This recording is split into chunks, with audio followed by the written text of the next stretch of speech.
जय जगन्नाथ। राधे श्रीकृष्ण। प्रत्येक दिन भागवत पढ़िले कौन होइथाए? प्रत्येक दिन भागवत निज कर्णरे श्रवण करिले कौन होइथाए? जीवन रे प्रकृत रे कौन खुशी उत्पन्न होइथाए? जीवन रे जेते मध्य दुख कष्ट रोग समस्या अछि सबकिछि कौन दूरे जाइथाए? चलतु जानिबा भागवत रे उल्लेख थिबा एही सुंदर कथा, जहा सुनिबा द्वारा जन्म जन्मतर पाप धोई होइथाए। भगवान श्री हरिंकर आशीर्वाद प्राप्त होइथाए। जीवन रे जेते मध्य दुख कष्ट रोग समस्या थाउ ना काहेकि सबकिछि क्षणकर नष्ट होइथाए। सेथिपाई मने रखंतु, भागवत गीता श्रवण करिले निज कर्णरे केउ सबु दंड दूरे जाइथाए, केउ सबु दुख कष्ट सबुदिन पाई आम हातरू चली जाइथाए। सेही सबु कथा आमे एही भागवतरू जानी परिबा। सेथिपाई मने रखंतु, सर्वप्रथमे एही भागवत केते महान होइथाए, जहा आमे निज आखिरे देखिले सुधा विश्वास करि पारु नाहांती, जहा आमे एही भागवतरू जानी परिबा। सेथिपाई मन ध्यान देई आपण निहाती भाବରେ श्रवण करंतु। किछि क्षण हेउ 2 मिनिट हेउ आपण निहाती भाବରେ भागवत को श्रवण करंतु। मनुष्य जीवनर मुक्ति आपण को निहाती भाବରେ प्राप्त हेब। जहाँ भी किछि उल्लेख रहिछि, आपण माने प्रत्येक दिन जहाँ को पूजा करुछंती, सेही मूर्ति हो किंबा फोटो हो, प्रकृत रे ताको पूजा करिले आपण को सेतिके मात्रा रे आशीर्वाद प्राप्त होई न थाए। जदि आपण एही भागवत गीता को सत्य मानुछंती आउ तांको नमस्कार करुछंती, प्रणाम करुछंती, ताहाले आपण को पूजा ठारू अधिक पुण्य प्राप्त हेब, आशीर्वाद मध्य प्राप्त हेब। सेथिपाई सदा सर्वदा मने रखंतु, शास्त्र भागवत गीता को सदा सर्वदा प्रणाम करंतु आउ तांको सम्मान दियंतु। एहा करिबा द्वारा बिना पूजा उपवास व्रतरे मध्य प्रत्येक देवी देवता आपणक उपरे संतुष्ट होई पारिबे। एहा सत्य अटे। चलतु जानिबा, स्वयं भगवान श्रीकृष्ण उल्लिखित करिछंती, प्रत्येक दिन एही भागवत को श्रवण करिबा द्वारा निजे पढ़िबा द्वारा केउ सबु पुण्य प्राप्त होइथाए। एही विषय केवल 2 मिनिट आपण श्रवण करंतु। भागवत गीतारे उल्लेखित रहिछि, नारद मुनि स्वयं भगवान श्रीकृष्ण को पचारुछंती गोटे मात्र प्रश्न, आ सेही प्रश्न हेउछि, एही भागवत गीता को प्रत्येक दिन जदि कोनोसी व्यक्ति निज कर्णरे श्रवण करिब, निजे पढ़िब, ताहाले तार कोन सबु शुभ संकेत प्राप्त होइथाए, नहले ताको केउ पुण्य प्राप्त होइथाए? एही विषय कुहंतु प्रभु। आपण माने मने रखंतु, एही भागवत गीता श्रवण करी बहुत देवी देवता आजिक दुनिया रे पूजनीय भावरे स्वीकृत होइछंती। जेमितिका स्वयं नारद मुनि मध्य एही भागवत गीता को निज कर्णरे श्रद्धारे सहित भक्तिर सहित श्रवण करिछंती। सेथिपाई तो प्रत्येक क्षण भगवान नारायण पाखरे एही नारद मुनि रही थांती। सेथिपाई आपण माने मध्य एही भागवत गीता को निहाती भावरे केवल 2 मिनिट श्रवण करंतु। सेही समय भगवान श्रीकृष्ण नारद मुनि को बुझाई कहिले, एही भागवत प्रकृत रे मु अटे, आउ जे कोनोसी व्यक्ति जति मो मूर्ति को किंबा फोटो को पूजा आराधना करि पारु नाहांती, ताहाले एही भागवत को पूजा आराधना करिबे, नहले सम्मान देबे आउ सत्य बोली मानिबे, ताहाले बिना उपवास व्रतरे मध्य मु ता उपरे बहुत संतुष्ट होई ताकू आशीर्वाद प्रदान करि पारिबी।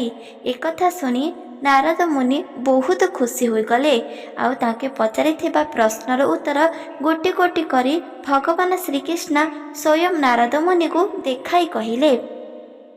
आउ सेही कथा केवल गोटे कहानी माध्यम रे नारद मुनि को बुझाइथिले। जेमितिका प्रत्येक कथा अर्जुन को भगवान श्रीकृष्ण बुझाइथिले, आउ ठीक रास्ता देखाइथिले, ଠିକ୍ ସେପରିକା ପ୍ରତ୍ୟେକ ମନୁଷ୍ୟ ମାନବ ମାନେ ଶିଖିବା ପାଇଁ ନାରଦ ମୁନିକୁ ମଧ୍ୟ କିଛି କଥା ଶିଖାଇଥିଲେ, ଯାହା ଆମେ ମଧ୍ୟ ଜାଣିପାରିବା। ଭଗବାନ ଶ୍ରୀକୃଷ୍ଣ ନାରଦ ମୁନି ବୁଝାଇ କହିଲେ, ଗୋଟିଏ ବହୁତ ବଡ଼ ଗୋଟିଏ ନଗରଟି ଥିଲା। ଆଉ ସେହି ନଗର ଭିତରେ ଗୋଟିଏ ରାଜାଙ୍କର ଘର ଥିଲା। ରାଜା ହେତୁ ତାଙ୍କ ଭୁବନରେ କେବଳ ସୁନା, ରୂପା, ମୋତି, ମାଣିକ, ଅଳଙ୍କାର ସବୁକିଛି ପରିପୂର୍ଣ୍ଣ ହୋଇଥିଲା। ରାଜାଙ୍କର 3ଟି ରାଣୀ ମଧ୍ୟ ଥିଲା। 3ଟି ଯାକ ରାଣୀର ସନ୍ତାନ ମଧ୍ୟ ଥିଲେ, ପୁତ୍ର ଆଉ ପୁତ୍ରୀ ସନ୍ତାନ। ରାଜା ହେତୁ ତାଙ୍କ ଭୁବନରେ ଚାରିପାର୍ଶ୍ୱରେ ଦାସୀମାନେ ହିଁ ରହୁଥିଲେ। ଆଉ ରାଜା ରାଣୀକୁ ସୁରକ୍ଷିତ ମଧ୍ୟ କରିବାକୁ ପ୍ରତ୍ୟେକ ବ୍ୟକ୍ତି ଚାହୁଁଥିଲେ। ସେହି ରାଜ୍ୟରେ ରାଜାଙ୍କୁ ପ୍ରତ୍ୟେକ ବ୍ୟକ୍ତି ଶ୍ରଦ୍ଧାରେ ସହିତ, ଭକ୍ତିରେ ସହିତ ନିଜର ରାଜା ବୋଲି ମାନୁଥିଲେ। କାହିଁକି ନା ରାଜା ତାଙ୍କ ରାଜ୍ୟର ପ୍ରତ୍ୟେକ ଦୁଃଖୀ ଗରିବ ଲୋକଙ୍କୁ ସାହାଯ୍ୟ କରୁଥିଲେ। ଆଉ ତାଙ୍କ ରାଜ୍ୟରେ କୌଣସି ବ୍ୟକ୍ତି ମଧ୍ୟ ଗରିବ ନଥିଲେ। ଆଉ ସମସ୍ତେ ରାଜା ପରି ବ୍ୟବହାର ମଧ୍ୟ କରୁଥିଲେ। ରାଜା ରାଣୀ ସମ୍ପୂର୍ଣ୍ଣ ଭାବରେ ସେହି ରାଜ୍ୟରେ ପ୍ରତ୍ୟେକ ବ୍ୟକ୍ତି ବହୁତ ଖୁସିରେ ରହୁଥିଲେ। ରାଜା ତାର ଚାରିପାର୍ଶ୍ୱରେ ଆଲୋକ ଆଉ ଆଲୋକ ହିଁ ଭରି ରହୁଥିଲା। ରାଜା ପ୍ରତ୍ୟେକ କ୍ଷଣ ବହୁତ ଖୁସିରେ ରହିଥିଲେ। ଗୋଟିଏ ଦିନ ହଠାତ୍ ରାଜାଙ୍କର ଦେହ ଧୀରେ ଧୀରେ ଅସୁସ୍ଥ ହେବାକୁ ଲାଗିଲା। ରାଜା ଆଉ କୌଣସି ବି କାର୍ଯ୍ୟ କରିପାରୁନଥିଲେ। ତାଙ୍କର 3ଟି ଯାକ ସନ୍ତାନ ମଧ୍ୟ ବହୁତ ସାନ ଥିଲେ, ଯେହେତୁ ତାଙ୍କର କୌଣସି ବି କାର୍ଯ୍ୟ ସମ୍ପୂର୍ଣ୍ଣ ଭାବରେ ହେଉନଥିଲା। ରାଜା ଅସୁସ୍ଥ ହେବା କାରଣରୁ ଧୀରେ ଧୀରେ ରାଜାଙ୍କର ଧନ ରତ୍ନ ସବୁକିଛି ଧୀରେ ଧୀରେ କମିବାରେ ଲାଗିଲା। ରାଜା ଏସବୁ ଦୃଶ୍ୟ ଦେଖି ଆଶ୍ଚର୍ଯ୍ୟ ହେଉଥିଲେ। ଧୀରେ ଧୀରେ କରି ସେହି ରାଜ୍ୟର ପ୍ରତ୍ୟେକ ବ୍ୟକ୍ତି ରାଜାଙ୍କୁ ଘୃଣା କରିବାକୁ ଲାଗିଲେ। ତାଙ୍କ ଉପରେ କିଛି ଛୋଟିଆ କାମ ହେଉଥାଉ ନା କାହିଁକି ଅତ୍ୟଧିକ କ୍ରୋଧ କରୁଥିଲେ। ରାଜା ବୁଝିପାରୁନଥିଲେ କାହିଁକି ତାଙ୍କ ସାଥିରେ ଏପରି ଦୁର୍ଘଟଣା ଘଟୁଛି। ଧୀରେ ଧୀରେ କରି ରାଣୀମାନେ ମଧ୍ୟ ରାଜା ଉପରେ କ୍ରୋଧିତ କରିଲେ। ଆଉ ରାଜାକୁ ଏକା କରି ସବୁଦିନ ପାଇଁ ତାଙ୍କ ଭୁବନକୁ ଚାଲିଗଲେ। ରାଜା ଏକା ହୋଇଗଲେ ତାଙ୍କ ଭୁବନରେ। ଆଉ କେହି ବି ତାଙ୍କ ପାଖରେ ନଥିଲେ। ଯେହେତୁ ରାଜାଙ୍କର ଦାସୀମାନେ ମଧ୍ୟ ରାଜାଙ୍କୁ ଏକା କରି ଚାଲିଗଲେ। ପ୍ରତ୍ୟେକ ବ୍ୟକ୍ତି ରାଜାକୁ ଦେଖିଲା ମାତ୍ରେ ଘୃଣା କରୁଥିଲେ। ରାଣୀ ତାଙ୍କ ସନ୍ତାନକୁ ଧରି ତାଙ୍କ ନିଜ ଭୁବନକୁ ଚାଲିଗଲେ। ରାଜା ସେହି ଭୁବନରେ ଏକଲା ହୋଇଗଲେ। ଯେଉଁ ଭୁବନରେ ପ୍ରତ୍ୟେକ କ୍ଷଣ ହସ ଖୁସି ଆନନ୍ଦରେ ପରିପୂର୍ଣ୍ଣ ହେଉଥିଲା, ଚାରିପାର୍ଶ୍ୱରେ କେବଳ ଆଲୋକ ଦେଖାଯାଉଥିଲା। ହଠାତ୍ ଏମିତି କ'ଣ ଘଟିଲା? ତାଙ୍କ ଜୀବନରେ ଏକ ଅନ୍ଧକାର ମାଡ଼ି ଆସିଲା, ଯେମିତିକା କଳା ବାଦଲ ପରି। ତାଙ୍କ ଭୁବନ ଅନ୍ଧକାର ହେଲା। ରାଜା ପାଖରେ କେହି ବି ନଥିଲେ। ରାଜା ଏକଥା ବିଚାର କରୁଥିଲେ। ପ୍ରତ୍ୟେକ କ୍ଷଣ ଭାବୁଥିଲେ ତାଙ୍କେ ଏମିତି କେଉଁ ପାପକର୍ମ କରିଛନ୍ତି, ଆଉ ସେହି ପାପର ଦଣ୍ଡ ତାଙ୍କୁ ଏବେ ଭୋଗିବାକୁ ପଡ଼ୁଛି। ରାଜା ବିଚାର କରିପାରୁନଥିଲେ ତାଙ୍କ ଜୀବନରେ ହଠାତ୍ ଏମିତି କିପରି ଆସିଲା, ଯେହେତୁ ଦୁଃସ୍ୱପ୍ନ ପରି ଲାଗୁଛି, କିନ୍ତୁ ଏହା ସତ୍ୟ ଅଟେ ଯେ କି ମୋ ପାଖରେ ଏବେ କେହି ବି ନାହାନ୍ତି। ଆଉ ମୁଁ ସବୁଠାରୁ ଅଲଗା, କେବଳ ଏକଲା ହିଁ ବଞ୍ଚିଛି। ଆଉ ମୋ ଯଦି କାଲି ପ୍ରାତଃ ସମୟରେ ମୃତ୍ୟୁ ହେବ, ତାହେଲେ କେହି ବି ମୋ ପାଖକୁ ଆସିପାରିବେ ନାହିଁ। ଏମିତି କାହିଁକି ମୋ ସାଥିରେ ଘଟିଲା? ଏହିସବୁ ବିଚାର କରି ରାଜା ସ୍ୱୟଂ ବାହାରକୁ ବାହାରି ପଡ଼ିଲେ। ଆଉ ତାକୁ ବହୁତ ଜୋରେ କ୍ଷୁଧା ମଧ୍ୟ ଲାଗୁଥିଲା। ବିଭିନ୍ନ ପ୍ରକାର ଖାଦ୍ୟ ରାଜା ସେବନ କରୁଥିଲେ। ଆଉ ଏ କଥାକୁ ଭାବି ଭାବି ଗୋଟେ ମୁନି ଋଷିଙ୍କ ପାଖରେ ଯାଇ ପହଞ୍ଚିଲେ। ସେହି ମୁନି ଋଷିଙ୍କୁ ଗୋଟିଏ ବଚନ ମାତ୍ର କହିଲେ, ଯିଏକି ତାଙ୍କ ନଅରରେ କେବଳ ଖୁସି ଆନନ୍ଦ ପରିପୂର୍ଣ୍ଣ ଥିଲା। ହଠାତ୍ ଏମିତି କେଉଁ ଭୁଲ ହେଲା? କାହାର ଅଭିଶାପ ମୋତେ ପ୍ରାପ୍ତ ହେଲା?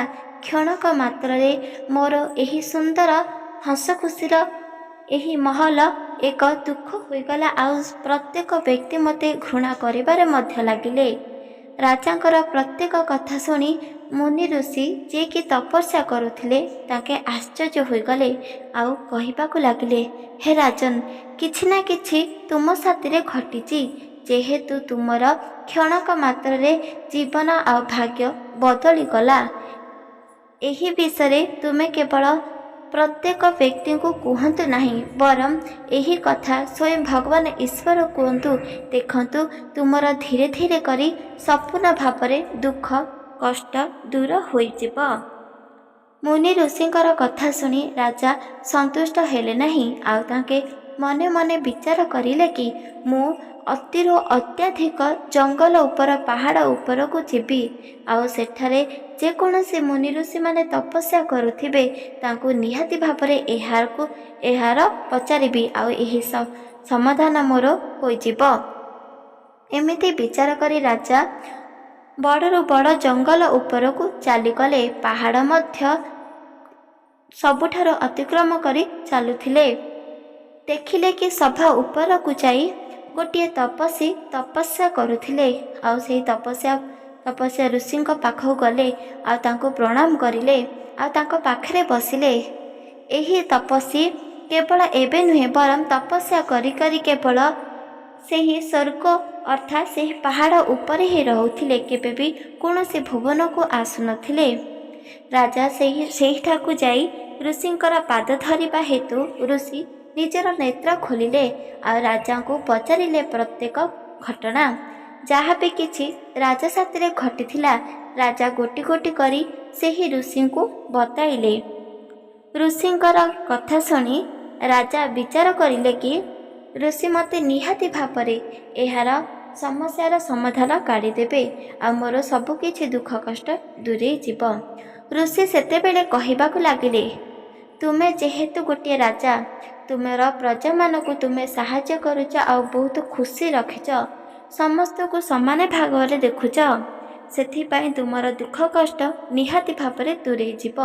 ରାଜା ଏକଥା ଶୁଣି ବହୁତ ଖୁସି ହେଇଗଲେ, ଆଉ ଏହାର କାରଣ ମଧ୍ୟ ପଚାରିଲେ, ଏମିତି କେଉଁ ଦୋଷ ମୋ ସାଥିରେ ଘଟିଛି ଯେହେତୁ ମୋର ଦୁଃଖ କଷ୍ଟ ସବୁକିଛି ସହ୍ୟ କରିବାକୁ ପଡ଼ୁଛି।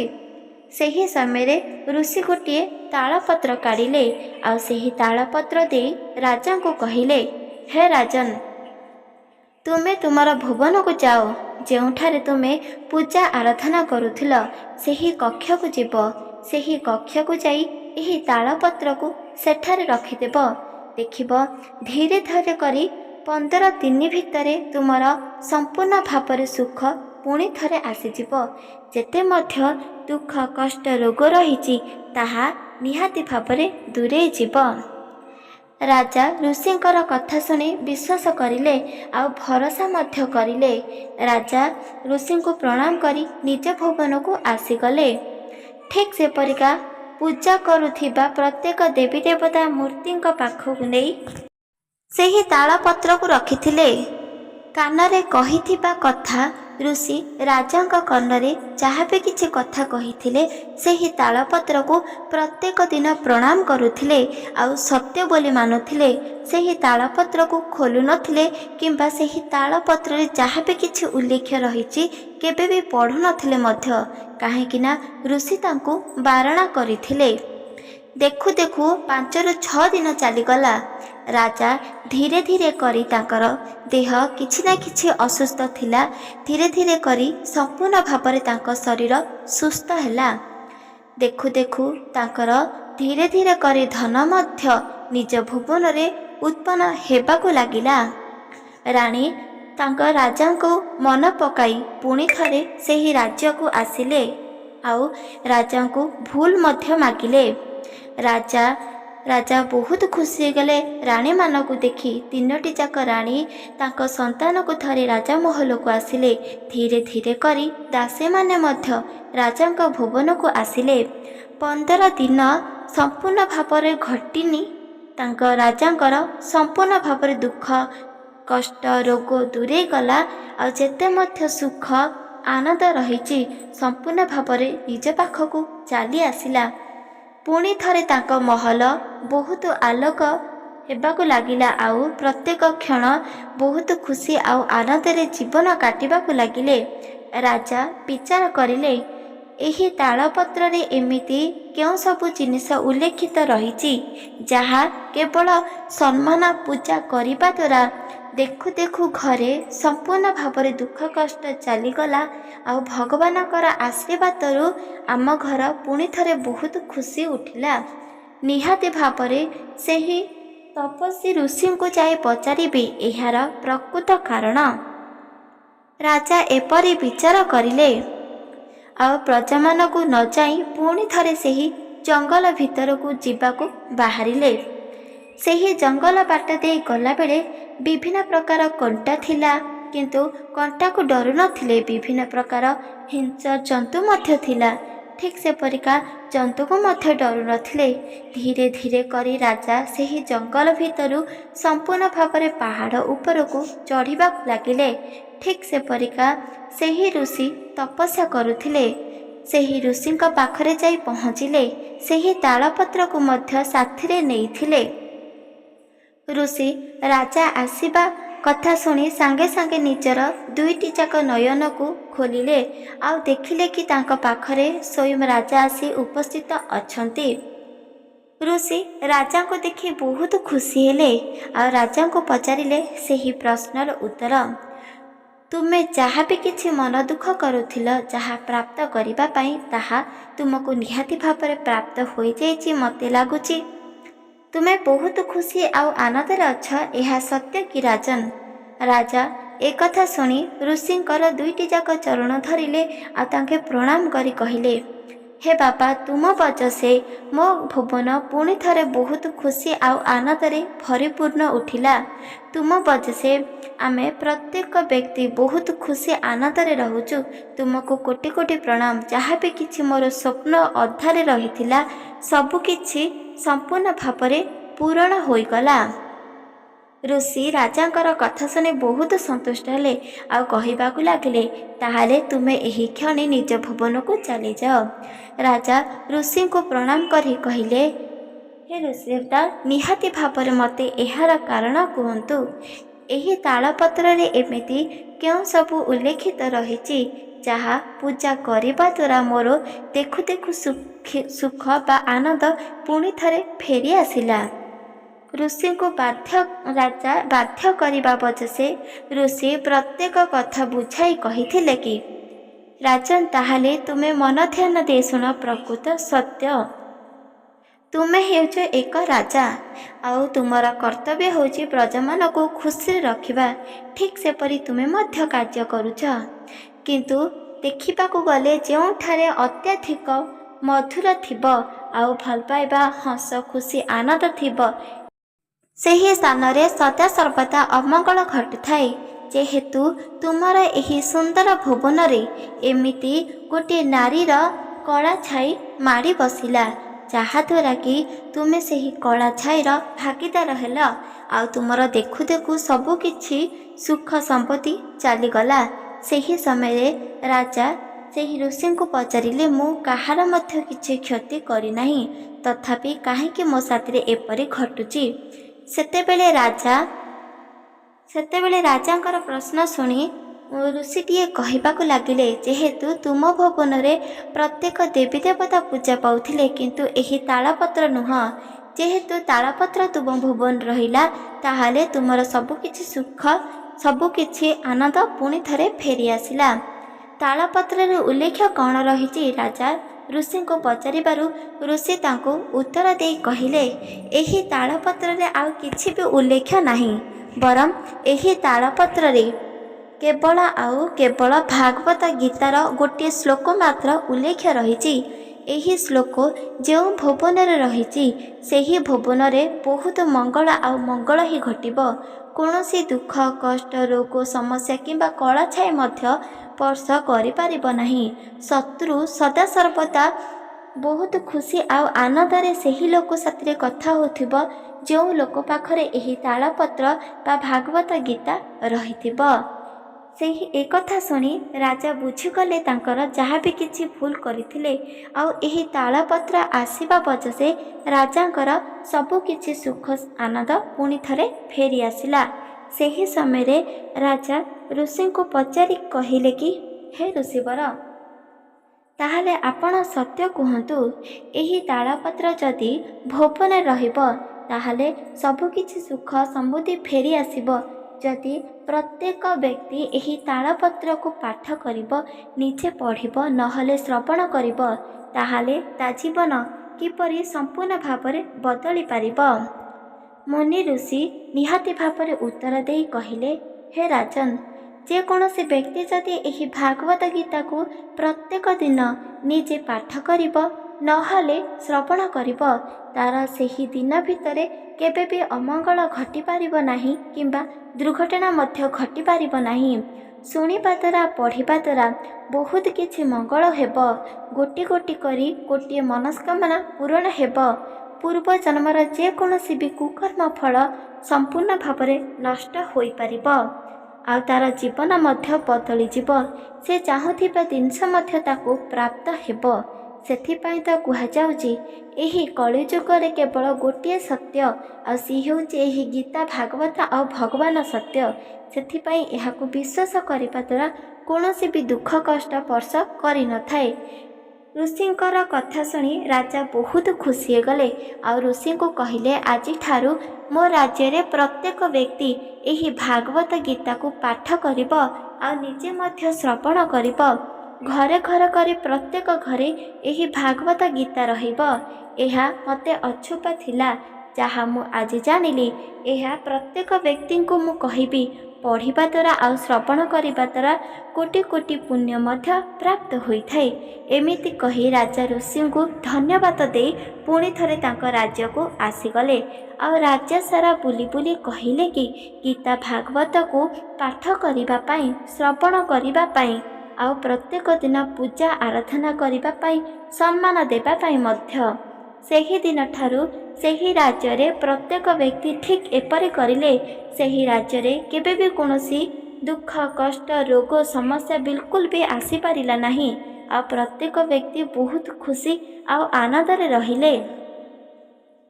ଭଗବାନ ଶ୍ରୀକୃଷ୍ଣ ନାରଦ ମୁନି କହୁଥିଲେ, ଏବେ ତୁମେ ପ୍ରତ୍ୟେକ କଥା ବୁଝିପାରିଲ, କାହିଁକି ଏହି ଭାଗବତ ଗୀତାକୁ ପ୍ରତ୍ୟେକ ଦିନ ପଢ଼ିଲେ ଆଉ ଶ୍ରବଣ କରିଲେ କେଉଁ ସବୁ ପୁଣ୍ୟ ପ୍ରାପ୍ତ ହୋଇଥାଏ।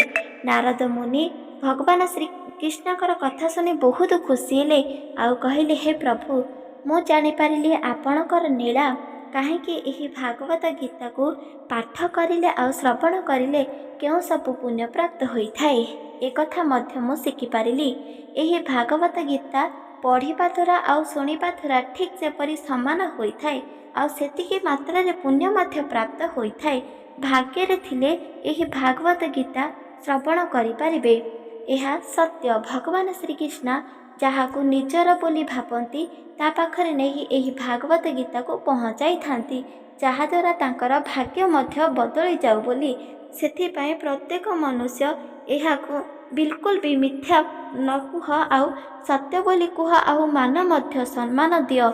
ଏହା କରିବା ଦ୍ୱାରା ବହୁତ କିଛି ପୁଣ୍ୟ ପ୍ରାପ୍ତ ହୋଇଥାଏ, ମନସ୍କାମନା ପୂରଣ ହୋଇଥାଏ, ଗୋଟି ଗୋଟି କରି ଗୋଟିଏ ସ୍ୱପ୍ନ ମଧ୍ୟ ପୂରଣ ହେବ। ଏହା ସତ୍ୟଟେ। ଭାଗବତ ଗୀତାରେ ଯାହା ବି କିଛି ଉଲ୍ଲେଖ ରହିଛି, ଏହା ସତ୍ୟ ବଚନ। ଆପଣମାନେ ଭଗବାନଙ୍କୁ ପୂଜା କରିବା ସତ୍ତ୍ୱେ ଆପଣ ଭାଗବତ ଗୀତାକୁ ମଧ୍ୟ ପୂଜା କରନ୍ତୁ, ସତ୍ୟ ବୋଲି ମାନନ୍ତୁ, ଆଉ ସମ୍ମାନ ଦିଅନ୍ତୁ। ଠିକ୍ ଏତିକିରେ ଭଗବାନ ମଧ୍ୟ ସନ୍ତୁଷ୍ଟ ହୋଇପାରିବେ। ଏହା ସତ୍ୟ। ଏହି କଥା ଆପଣମାନଙ୍କୁ କିପରି ଲାଗିଲା କମେଣ୍ଟ ମାଧ୍ୟମରେ ନିଶ୍ଚିତ ଭାବରେ ଜଣାଇ ପାରିବେ। ଏହି ଭିଡ଼ିଓ ଯଦି ଆପଣମାନଙ୍କୁ ଭଲ ଲାଗିଛି, ଚ୍ୟାନେଲକୁ ସବସ୍କ୍ରାଇବ୍ କରିଦିଅନ୍ତୁ, ଲାଇକ୍ କରିଦିଅନ୍ତୁ, କମେଣ୍ଟ କରିଦିଅନ୍ତୁ। ରହୁଛି। ଜୟ ଜଗନ୍ନାଥ, ଜୟ ମା ଲକ୍ଷ୍ମୀ, ଜୟ ଶ୍ରୀକୃଷ୍ଣ, ରାଧେ ରାଧେ ରାଧେ ଶ୍ରୀକୃଷ୍ଣ।